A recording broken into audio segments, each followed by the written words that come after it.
정치권에서 명절 연휴는 민심의 향배를 엿볼 수 있는 시간이라는 게 통설이었습니다. 하지만 유례없는 비대면 명절로 인해 당장 눈앞에 다가온 재보궐선거 판세도 가늠하기 쉽지 않아 보이는데요. 이번 연휴 지역 맞춤형 전략으로 민심을 청취하며 누구보다 바쁜 명절을 보내신 분입니다. 이낙연 민주당 대표 스튜디오에 모셨습니다. 안녕하세요. 네, 안녕하세요. 설 연휴 마지막 날입니다. 이제 작년 설과는 여러모로 다른 연휴인데요. 어떻게 보내셨고 명절 민심 어떻게 느끼셨는지 먼저 여쭤보겠습니다. 예, 우선 연휴가 시작되기 직전에 고향에 가서 하룻밤을 자고 왔고요. 어제는 충남에 다녀왔습니다. 설날은 집에 있었고요. 예. 예년의 설과는 사뭇 다르죠. 우선은 사람들을 만나기가 어렵고 또 보통 연휴에는 전통시장을 많이 가지 않습니까? 예. 정치인들이. 그런데 전통시장 가도 가게 문이 닫혀 있기 때문에 사람들 만나기 어려웠죠.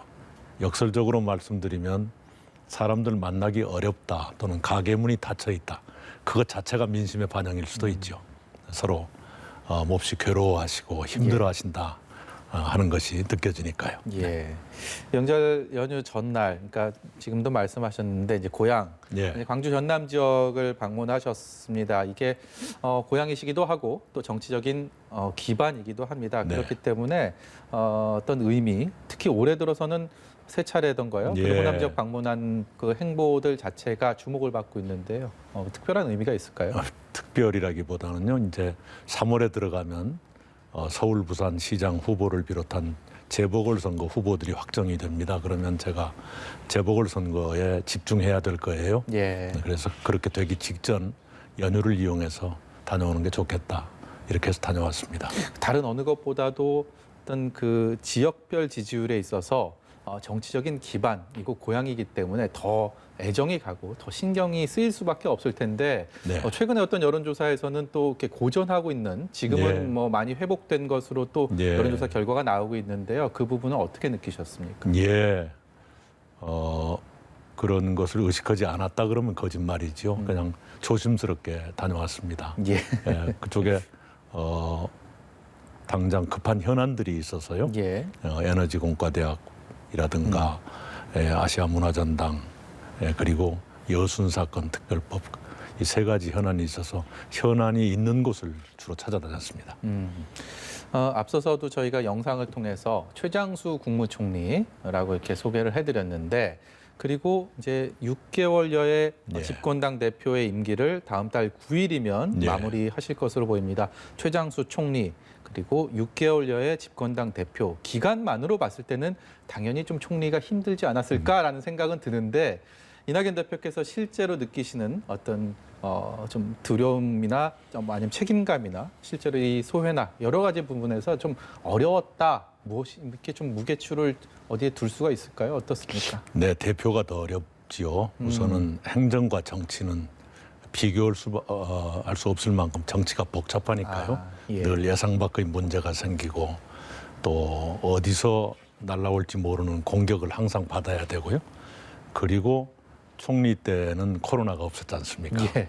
제가 총리를 떠난 지 6일 후에 코로나 첫 확진자가 나왔거든요. 네.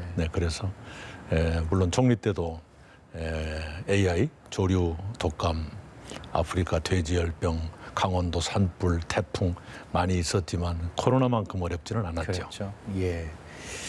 취임 직후부터 야당과의 협치, 소통 굉장히 많이 강조를 예. 하셨는데 6개월여가 지난 지금 결과적으로 봤을 때는 글쎄요, 뭐 야당과 협치가 잘 됐다라고 보기는 조금 어려울 것 같다는 생각이 듭니다. 이 부분에 있어서는 분명히 야당에도 또 아니면 이낙연 대표에게도 어느 정도 책임을 물어볼 예. 수 있는 계기는 되지 않을까 싶은데요. 스스로는 네. 어떻게 느끼십니까? 예, 협치가 거의 안 됐죠. 참 아쉬운데요. 그럼에도 불구하고 국난 앞에서 여야가 협력하는 모습은 볼 수가 있었습니다. 작년 예산이 그 사상 최대의 예산이었거든요. 예, 그것을 예. 법정 시일 내에 여야 합의로 통과시켰어요. 그랬죠. 6년 만에 처음이었습니다. 그리고 작년 연말에 270여 건의 법안을 처리했는데요. 그중에 여야가 합의를 못하고 그 필리버스터까지 갔던 것은 3건뿐입니다. 네. 나머지는 모두 만장일치가 됐거나 아니면 표결로 처리했었죠. 네. 이제 한 달도 채 남지 않은 임기 중에서 예. 내가 그 기간 동안에 이것만큼은 꼭 대표로서 집권당 대표로서 마무리를 짓고 싶다 이런 게 있을까요? 네, 우선 역사와 관련된 건 4.3 특별법, 여순 특별법, 그리고 지역과 관계된 것은 가덕 신공항 특별법, 예. 광주의 아시아 문화전 중심도시 특별법, 에너지 공과대학 특별법이 있고요. 우리 경제에서는 그동안에 이제 법안 제출 자체가 늦었기 때문인데 신산업 육성 지원을 위한 법이 좀 늦어졌고요. 또 한국판 뉴딜 관련법이 늦어졌습니다. 거기에는 지원법도 있고 규제 완화를 위한 법들도 있죠. 예. 네, 그리고 이제 필수 노동자 보호 지원법 이런 것들 아직 처리하지 못한 것들이 제법 남아 있습니다. 뭐 남은 시간 한 달도 안 되는 시간도 굉장히 바쁘실 것 같습니다. 예. 지난해 여름 사실 저희가 이낙연 대표 이제 개원 직후에 예.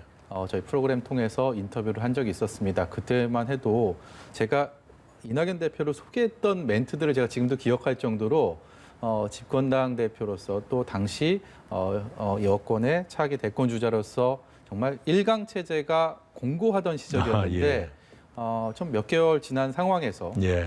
그렇게 뭐 지금 만족스러운 결과 지표로는 나오지 않고 있습니다. 예. 좀 곤혹스러울 수도 있다라는 생각은 드는데요. 네. 어떻게 보십니까? 여론조사 최근에 흐름들. 예. 민심은 항상 겸허하게 받아들이는 것이지요. 네. 예. 겸허하게 그 민심을 다시 이제 얻기 위한 또 노력들을 하셔야 되지 않겠습니까? 예, 제가 제 앞에 놓인 일들을 최선을 다해서 하는 것 그 이상의 방법이 있겠습니까? 대표로 일하는 동안은 대표로서의 일을 다 할 것이고요. 그 다음은 또 그 다음 일을 해야 되겠지만 당장은 서울, 부산 시장 선거에 집중할 생각입니다. 그 집중, 대표로서의 집중, 그리고 진정성 있는 그런 노력들이 예. 결국은 민심을 다시 이낙연 대표에게 향하게 할 수 있다. 뭐 이런 자신감이 있다고. 그래 주시면 고맙지만 네. 네, 그건 제가 함부로 말씀드릴 수가 없죠. 예, 조금 더 곤혹스러운 점 한 가지만 더 예. 해보겠습니다. 이게 결과론적인데요. 지난 1월에 전직 대통령에 대한 사면론을 말씀을 하셨고 그게 정치권에서 굉장히 논란이 됐고 예. 민주당 지지자들한테는 굉장히 쓴소리도 많이 들었습니다. 그게 지지율로도 좀 예. 많이 나타났는데요. 시간을 되돌렸을 때 전직 대통령의 사면에 대한 것들을 문제제기를 다시 하실 건지 궁금합니다. 예. 뭐 당장 하자는 얘기는 아니었었지요. 적절한 시기라고 말씀드렸는데요.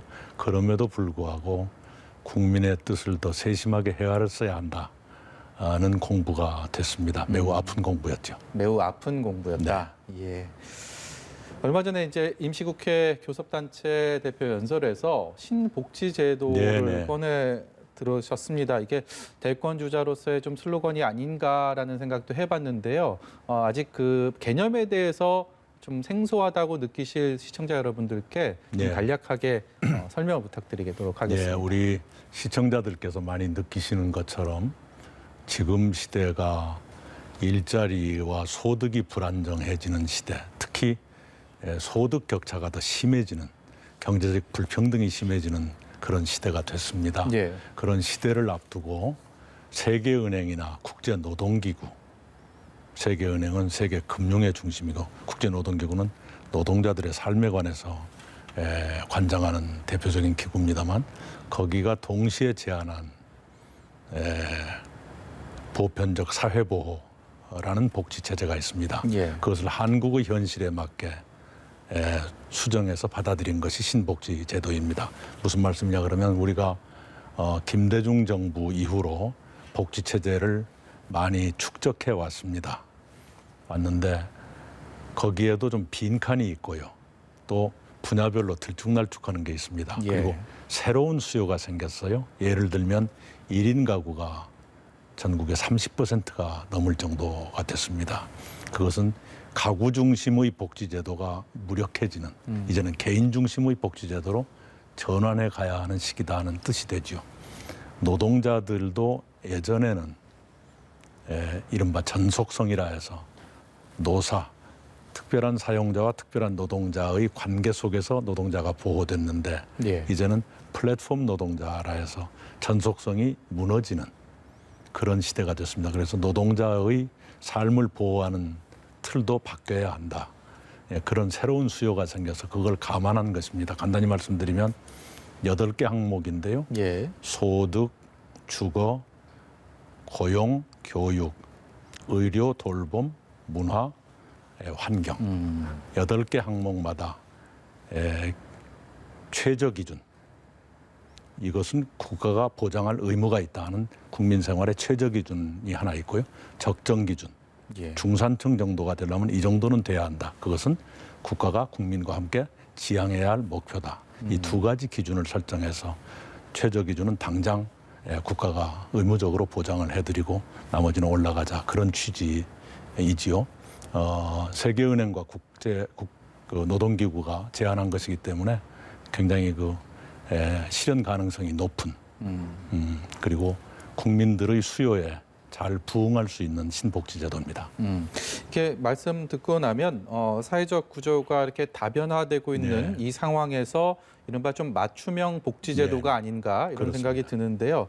여러 가지 구체적인 대책들도 있을 겁니다. 지금 생각하고 계시는 좀 어느 정도 진전돼 있는 구체적인 교육이 됐든요. 아까 8가지 안건 중에서 저희 소개해 주실 게 좀 있을까요?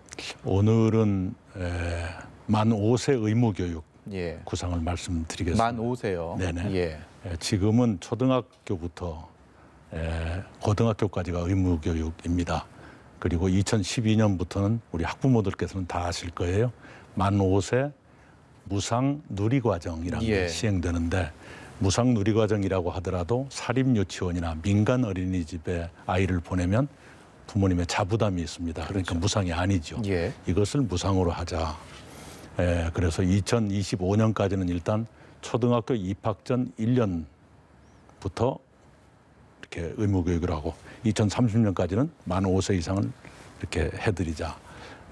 그래서 왜 그런 고민이 나오냐 그러면 소득이 불평등해지면 모든 것이 불평등해지죠. 특히 우리가 참기 어려운 게 교육 불평등까지 와서 나의 가난이 내 자식에게까지 대물림되는 더 악화되는 이런 일이 생기거든요. 그래서 의무교육 기간을 넓혀드리면 그런 불평등이 학력 격차가 줄어들 수 있겠다. 그런 것인데요. 그렇게 하려면 이제 저걸 해야죠. 국공립 유치원을 늘려야 한다든가 사립유치원이나 민간 어린이집을 교육기관으로 인정할 만큼 시설을 갖추게 한다든가 또는 사립유치원 민간 어린이집에서 가르치는 선생님들께 교사 자격을 드리도록 어떤 사회적 합의가 이루어져야 한다든가 몇 가지 준비할 게 있습니다만 지금 아이들 유치원이나 어린이집 보내시는 분들은 다 느끼실 거예요. 그래서 만 5세 의무교육을 꼭 하고 싶다 이 말씀을 드리고요. 아동수당을 우선 최종적으로는 18세까지로 제가 말씀을 드렸습니다만은 1단계로는 초등학교 졸업하는 만 12세까지 아동수당을 드리는 걸로 하는 게 좋겠다. 그래서 막 아이들이 학습에 눈을 뜨는 그 기간을 불평등이 생기지 않게끔 도와드리는 것이 아이들의 미래를 위해서도 좋겠다. 이런 생각을 합니다. 이 복지제도의 확대를 하면 결국은 늘 따라다니는 질문이 재원은 어떻게 할 것인가. 그 재원 얘기를 하자면 그렇다면 증세 없이도 가능할 것인가. 이런 질문들이 마치 공식처럼 따라붙습니다. 당연하죠. 이 신복지제도의 어떤 재원 문제, 또 증세 이 부분과는 어떤 연관성이 있는 겁니까? 지금 우리 사회는 저부담, 부담도 적고 복지도 낮은 편인데 지금 단계는 저부담 중복지로 가고 있습니다. 이것이 중장기적으로 중부담 중복지로 약간 부담이 늘어나는 것은 감내해야 될 것입니다. 보험에 든다고 생각하시고 그렇게 해야 되는데 그러기 전에 경제가 일정한 정도의 성장을 계속해야 됩니다. 그래야 같은 세율이어도 세금이 나오지요. 그래서 이제 신산업의 육성이라든가 한국판 뉴딜이라든가 규제 완화 또는 탄소 저감 운동이 오히려 경제의 기회가 되도록 하는 것 이런 것들이 동시에 추진돼야 합니다.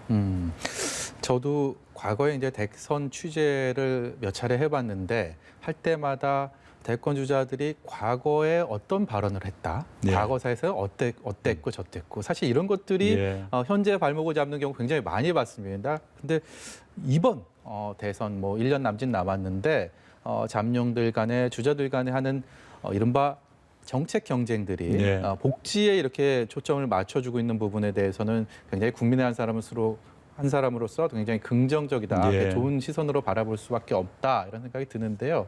한편으로는 여권의 이런 정책 경쟁들, 복지에 대한 경쟁들이 너무 좋게 말해서는 활발하고 안 좋게 말해서는 지나친 거 아닌가 이런 아하. 우려를 표명하는 부분들도 좀 있는 것 같습니다. 여기에 대한 어떤 견해 갖고 계십니까? 예, 우선은 우리 사회가 새로운 복지를 필요로 할 만큼 각박하고 절박해졌죠. 우선은 불평등이 심해졌고요. 거기다가 코로나19라는 세계적 감염병이 인류를 덮치면서 불평등을 더욱 키우고 있거든요. 예. 이 상황에 어떻게 대처할 것인가. 당연히 신복지제도가 나올 때가 됐죠. 우리 아까 제가 말씀드린 세계은행과 국제노동기구가 그걸 제안한 게 2015년이었습니다. 이 코로나가 오기 전이었는데 마치 이런 걸 예상했던 것처럼 불평등의 심화, 노동의 변화 이런 걸 보고서 신복지제도를 제안했거든요. 이제라도 우리가 수용해서 시행을 해가는 게 좋겠다. 그런 시기가 됐다고 생각합니다.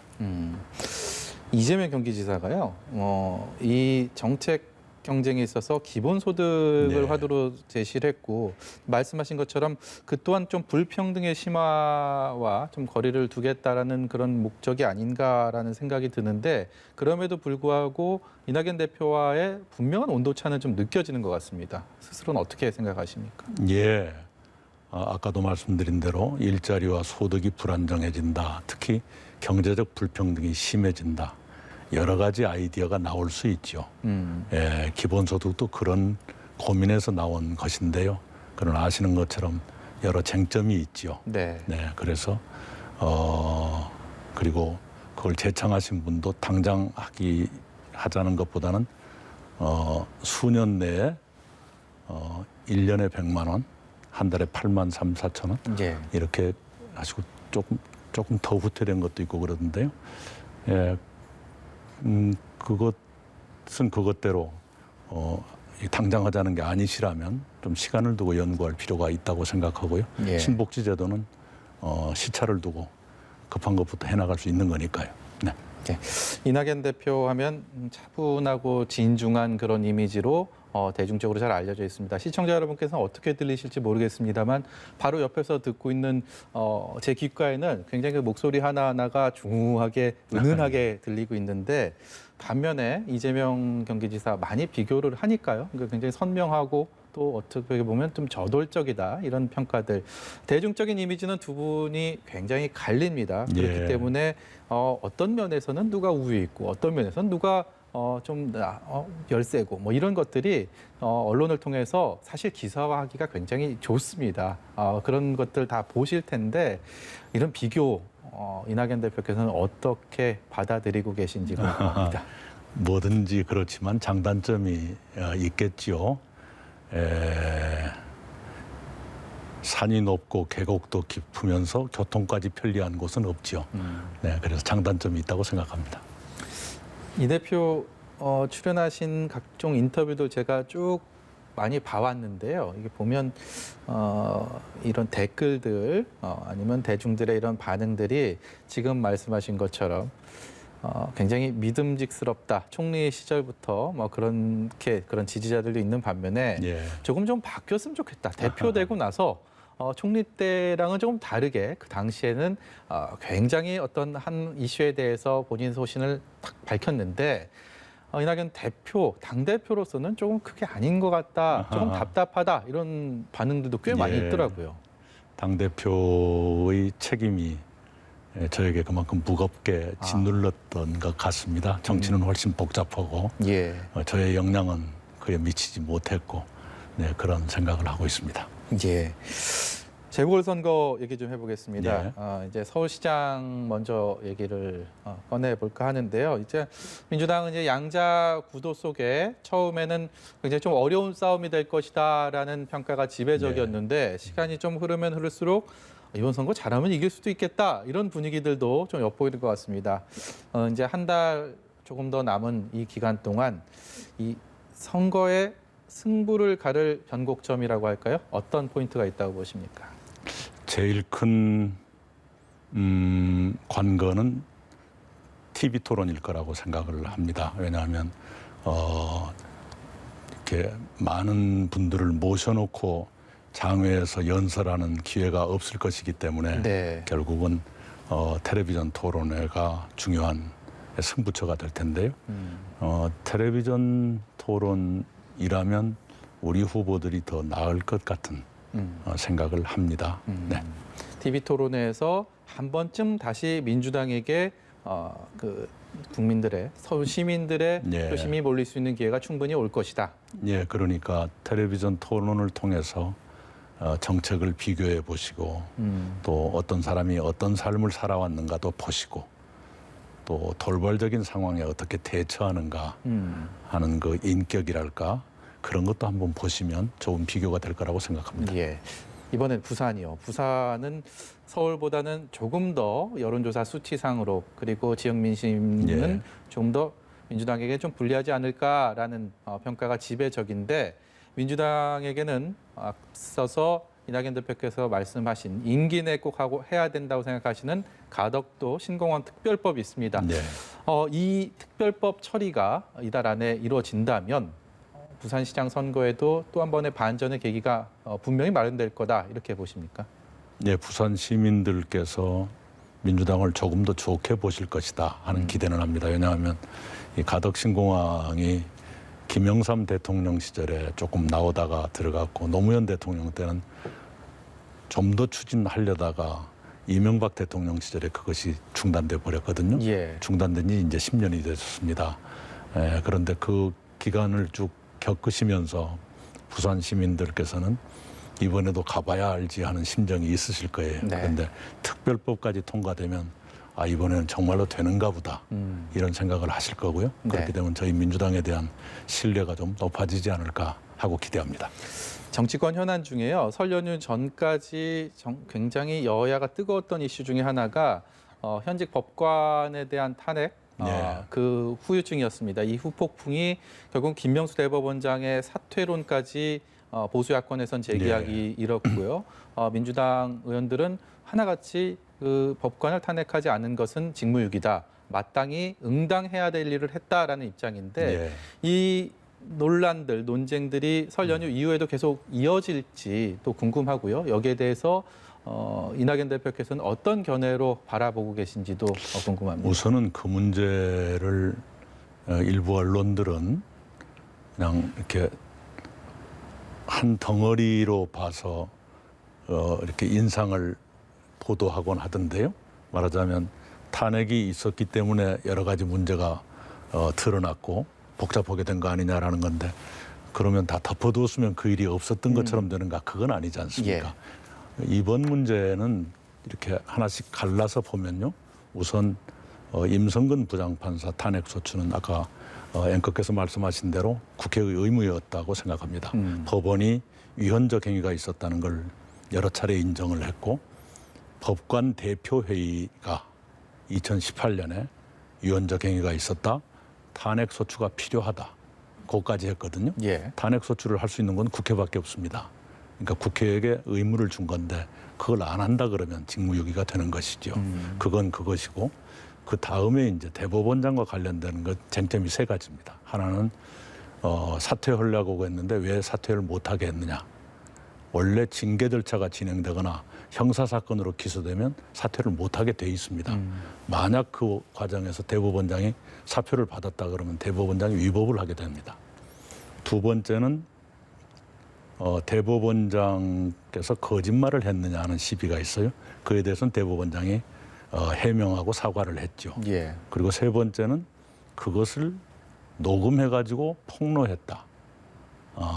이건 아무리 삼권 분립이라 하지만 좀 끔찍해요. 좀 믿는 사람 또는 같이 일한 후배하고 이 얘기를 했는데 어느 날 보니까 후배가 녹음했더라. 이게 끔찍해. 예. 최근에 보니까요, 언론 개혁의 말씀을 많이 네네. 하십니다. 사실 뭐 저희들도 다 같은 대상이기 때문에 질문 드리기가 굉장히 조심스럽습니다만 민주당원들에게 또 설 메시지로 검찰 개혁과 함께 언론 개혁을 들으셨는데 네.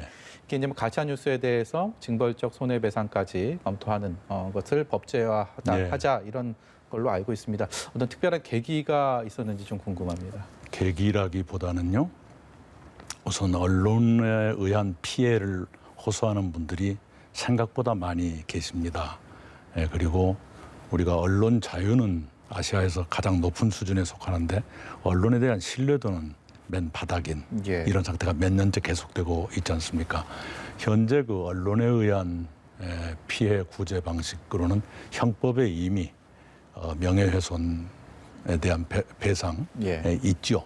있는데 이번에 저희들이 하고자 하는 것은 그것이 악의적으로 이루어졌을 경우에는 몇 배, 손해의 몇 배를 징벌적으로 물리겠다.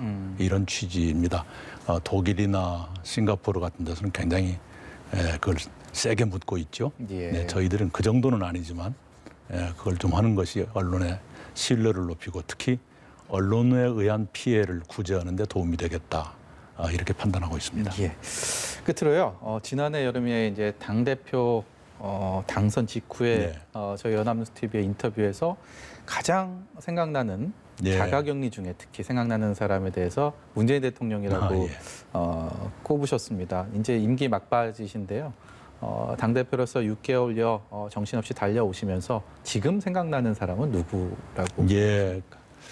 그때는 2주일째 집안에 갇혀 있어서 대통령께서는 얼마나 걱정하실까 하는 것이 머릿속에 있었는데요.